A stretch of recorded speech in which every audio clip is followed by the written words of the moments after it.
give it a shot. And there she goes. That's exactly what we want.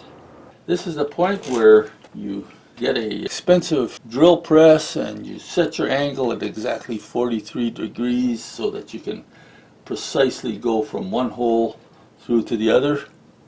Nah.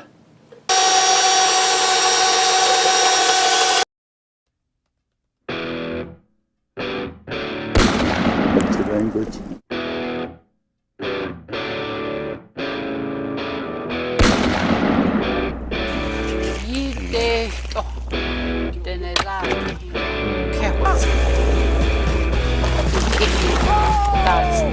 Hello and welcome back to the Native Chronicles. In this video, I'm going to do an enhancement to a Marten Box trap. And that is a box that I made a video on previously and provided free plans for. What I'm going to do this time is show you an enhancement to that trap, and the enhancement is quite an important one, which I'll get to in a second. But if you want to see the first video in this series, just check on the suggested videos link, and you can also see a link to that video at the very end of this video. In this video, what we're going to do is we're going to take this basic box that I made and improve it in an important way.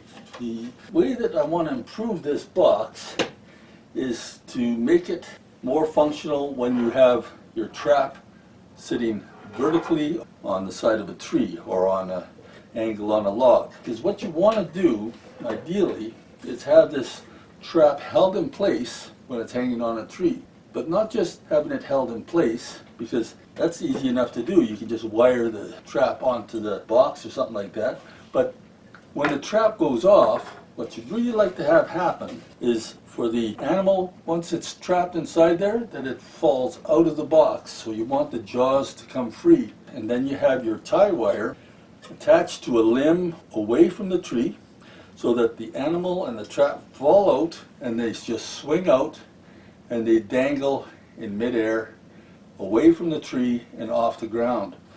The purpose behind that is to keep your catch from getting consumed by other critters that are wandering around.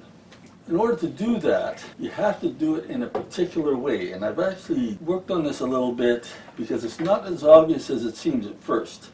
When the trap closes, you have to have everything free so the trap can fall out. Now, the first instinct I had was just to put bars across this way and a bar across this way and put that between the trap jaws, and that'll keep it from falling out.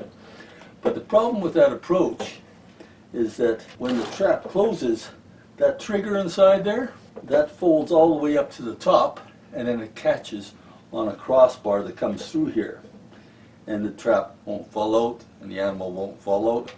So what I've done is I've come up with dimensions and a little plan for getting these angle pieces in here to stabilize the trap jaws. I've taken these little dowels and I can drill my holes in at an angle, which is really not all that hard to do.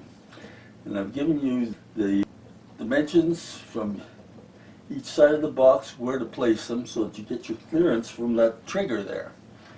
In addition, these little dowels have a piece of plastic tubing. Just put that over the top and then they'll sit in there just nicely. It's very easy to get this trap set up. On the bottom, I have a piece of plastic tubing on each end, not necessarily needed when the trap is set, but when you're transporting this whole device, it's probably pretty easy for the dowels to rattle and fall out. So it's a good idea to have a little piece of plastic tubing you can slide over the end of it. In this case, they're important to keep the dowels from sliding right on through. Now, that said, if you were to lose your dowels while you're transporting your traps in the field, it's not a big deal. You can always take some twigs and you can fit those through the holes too. But if you have the dowels with you, it's more convenient. What I'm going to do to start off this video is just to make it really clear how the trap works. I'm going to hang it from a tree and I'm going to spring it and demonstrate how the whole trap is going to just fall right out of the box and hang and be suspended. Got the Marten box mounted to this tree and held in place by the pins, and I've got an anchor cable going out to that branch there, and what I want to see is for the trap to spring, the catch and the trap to just swing out to the side so that animals can't get to it. There she goes. That's exactly what we want. So let's get on to the demonstration of this, and we'll start building this enhancement to the box. This is not going to be as long a video as the first one. Before we get started with the assembly phase of this enhancement, for those of you who haven't seen the original video, I'm going to give you a quick compressed version of it, just to give you an overview of how this entire thing was put together. Hold on to your seat, this is going to go fast.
Okay, did you follow all that?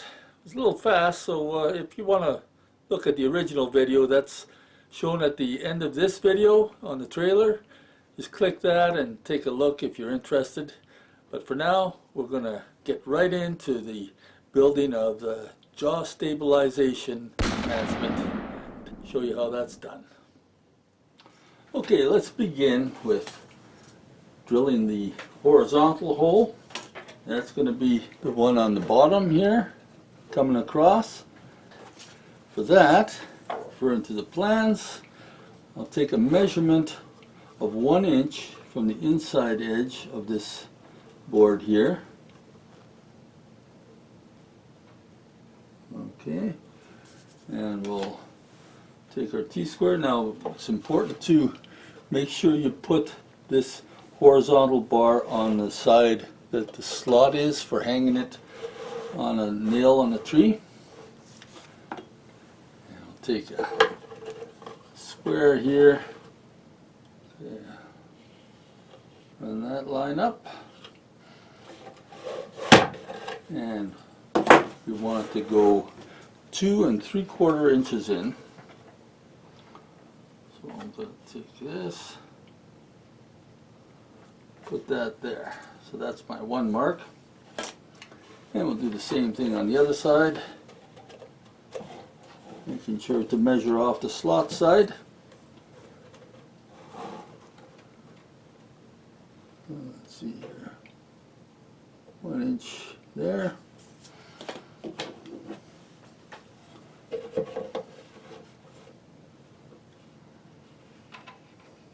we go.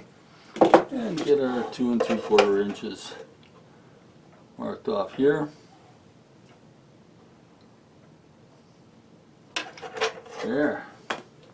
Now, what I want to do is make a little dent on this so my drill bit doesn't skip. Look at that guy. Now we'll take a drill bit. And let's run this through here. This is going to be a 3/8 inch bit. That's to give a little bit of slop so that the 5/16 inch dowel can get through there.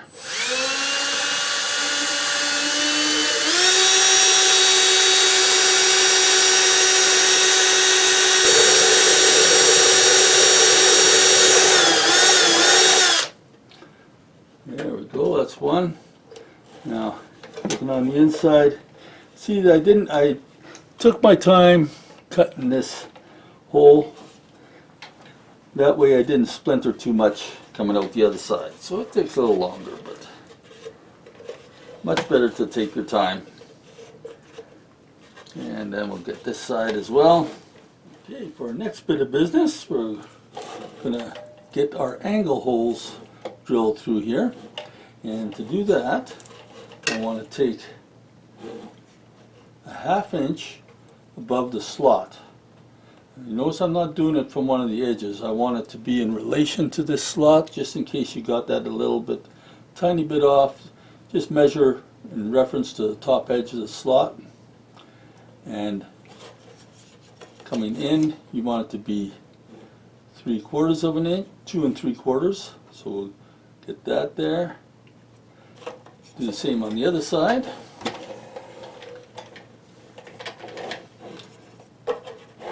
1/2 inch from the slot. And 2 3/4 inches in. Like that. Okay, so now we've got that entry point on both sides. Then on the top here, what I want you to do is take it from the outside edge in 2 3/4 inches. Oh, let's see here, 2 3/4. That's going to be here, and then 2 3/4 is going to be here. Right. Then we're going to take this square here.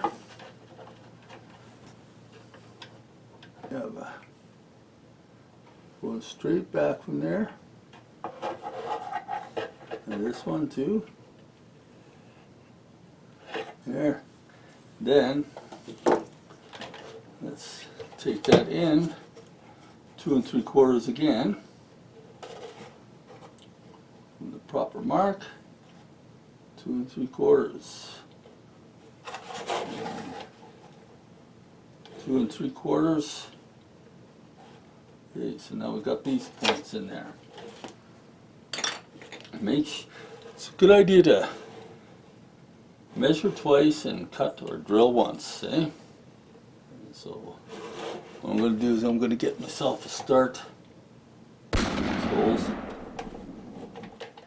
Now we have our marks, and this is the point where you get a expensive drill press and you set your angle at exactly 43 degrees so that you can precisely go from one hole through to the other. Nah, you don't need to do that, right? They're just gonna look at it and kind of eyeball her in, because even if you don't get the line exactly right after you get through the hole, if you need a little adjustment, you can just wiggle the drill bit in there and widen out that hole, whatever's needed. Okay, so I'm going to get this going here.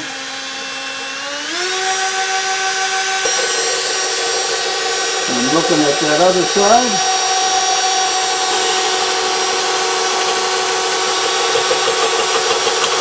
It's just a matter of holding your head, looking from one hole to the other.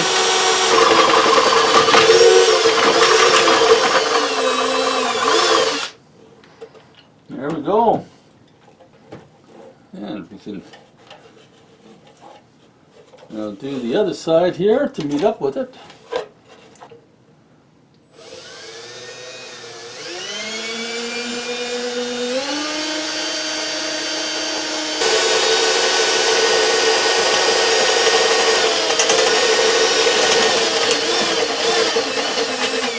There we go, pretty quick that time. Let's see if I can take one of these sticks here and get that to come through. Wow, how about that? That's what you call a good aim, eh? That just slides right in there like that. So we'll continue on and do this on the other side now. Okay, the next thing we need is we want to have a 10-inch piece of dowel. and two 5-inch pieces. So we'll get that. This is 5/16 inch diameter. So let's get this out of this. 5-inch. This doesn't have to be precise. I'm going to use a jigsaw for cutting this doweling. And what I'm doing with, unlike when I was cutting the slots in that 1/2-inch plywood, I'm setting it down to an aggressiveness of 1 so that it doesn't splinter the wood.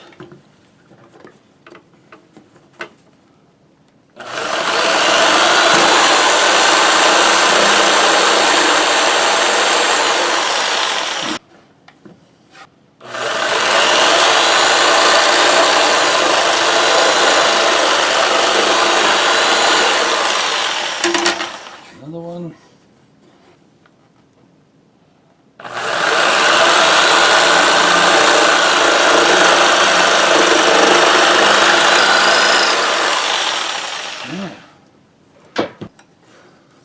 Now I have two 5-inch pieces and one 10-inch piece. Let's get some tubing cut so that we can put those on the ends. And this is 5/16 inch diameter tubing, so I'll just measure off some of that. Going to need 4 of these pieces. Let's see here. And again, this doesn't have to be absolutely precise.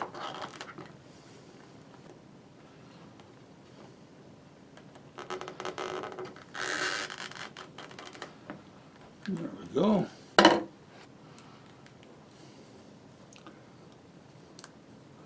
There's one.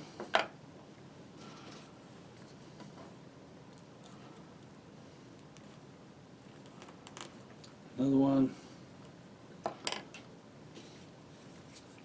Yeah, let's get one piece on here. So that is about all there's to it. So just to show you how this works, I'm going to take a trap here, got the safeties on the hinges, so everything is good. Now, as I mentioned before, briefly in passing, and it is on the plans, which you'll be able to get by clicking my email address on the ending screen of this video. Just fire me off an email if you want the complete plans for this. They're free.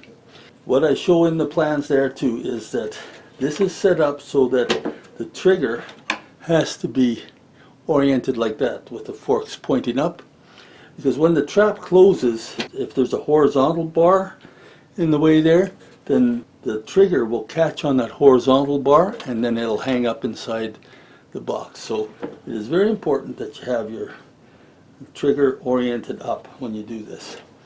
Now, just to illustrate how this works, I can take this pin here. It's just high enough to get past the trigger.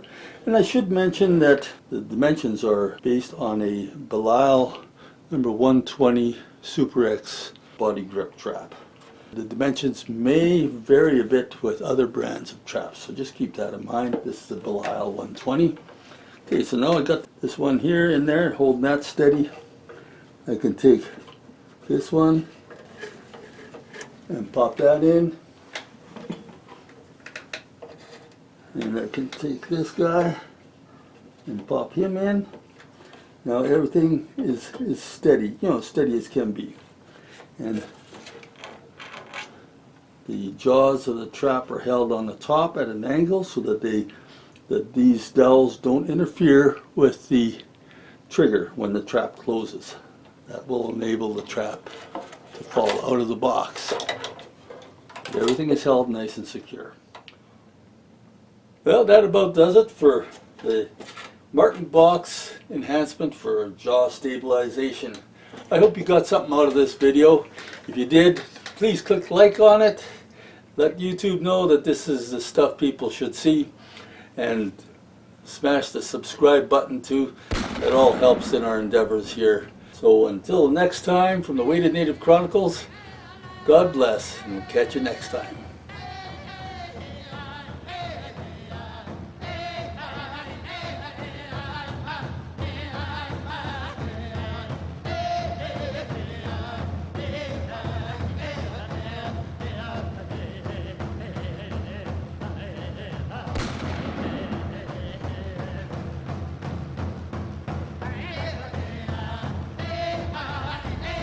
Inte.